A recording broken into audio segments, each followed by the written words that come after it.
Brr. It's cold here this morning. 6 above with a 1 below wind chill index. And it kind of made me go back in time a little bit when I was a kid. Because it seemed like it was always cold then in the wintertime.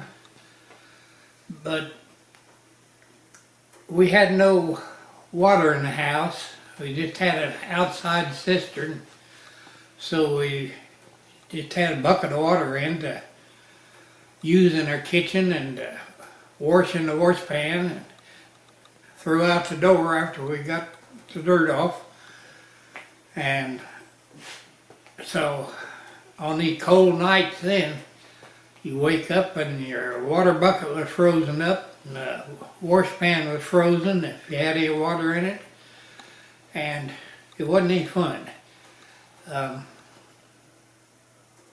Dad would always get up ahead of the rest of us and start up a fire, because we didn't run it all night because that took too much wood, because to heat the house the stove had to run at a very high rate, and the stoves we used for heating were called a King heater, and they were just a real thin metal stove that we burned on up every year. Just had to buy a new one.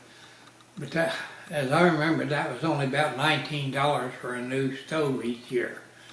But they wasn't a real efficient stove, but you couldn't really buy an efficient stove because that was back in the good old 30s and 40s, when at least farm families didn't have any money hardly. And so we did the best we could, and Dad'd get up and get that fire going, and we'd get out of bed and grab our clothes and go in by the stove to dress in the living room. And it was cold. And each winter, Dad and Mom would get us a new blanket. And they always bought the double blanket, which was double length, where you put it down and fold it back. And there wasn't any bottom in it. Or there was a bottom in it, however you want to look at it. But it kept your feet under the covers all the time and was much warmer. But we'd have that new blanket and 2 or 3 comforters or quilts on each bed, and we could keep warm, but you kept your head under the covers a lot of the night to keep your breath helping warm you. But that was just the way it was, and we didn't have any electricity out in the country where we lived until 1948, which would make me, I guess I'd been 14 years old probably on that winter. And so, we couldn't have electric heat or anything like that. You could burn coal, but it cost money. And we had a lot of wood on our farm, so we cut our own wood and tried to eliminate all the expenses we could, and all we did. And I remember when it was really cold, of course we had to go to the pond and cut a hole in the ice for the cattle to drink out of. And then there was always a problem with that. Those little cows get crowding around that hole trying to get a drink, and once in a while they would get down, slip and fall down on the ice on their bellies, and they couldn't recover their feet under them. So you either had to push them off to the side of the pond or get the horses to put a rope on them and drag them off the ice till they could get traction on their feet. But it was just the way it was. And in 1948, we got our electricity, and Dad put 2 new gas floor furnaces in. And times had finally gotten where you could get a whole little bit of money, and so we heated with propane gas from that point on. In the first year, we run both of our floor furnaces during the winter pretty steady. And then, after that first year, Dad had insulation blown into the walls and the attic.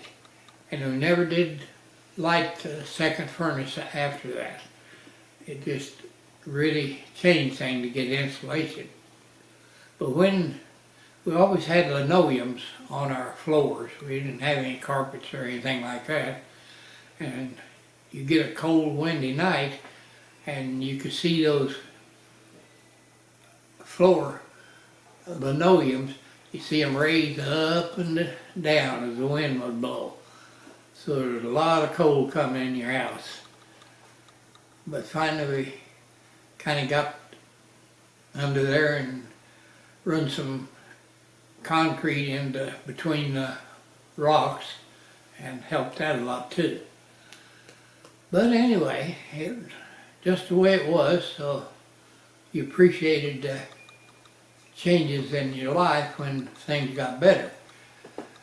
But for many years there wasn't much of any way to make it better, because at least the farm families didn't have money to make it better. The best they could do would be try, save for a few years and get a milk cow and an old sow so they could have meat through the winter and summer. But as time went on, prosperity came in, and you even quit raising the hogs to eat and cows to butcher. Then they quit feeding the beef cows, just making grass cows out of them, and we just quit eating them because they don't even taste like good beef without being corn fed. And so we just eat pork and chicken mostly. They taste so much better than grass-fed cattle. But anyway, it was cold here this morning and brought back a good old cold memories. And when we have ducks now, and I went up to water them, and of course you couldn't water them through the hose because the hoses were all frozen. So I had to carry the water and put into the waters, and they were frozen also. Had to thaw them out before you get them open and put water in. So it just brought back the good old days memories when things wasn't quite like they are now, basically. But it made good memories, and everyone, that's the way things were, and that's just what you did. Well, we'll see you again at Neil's homestead someday. Hope you don't freeze up.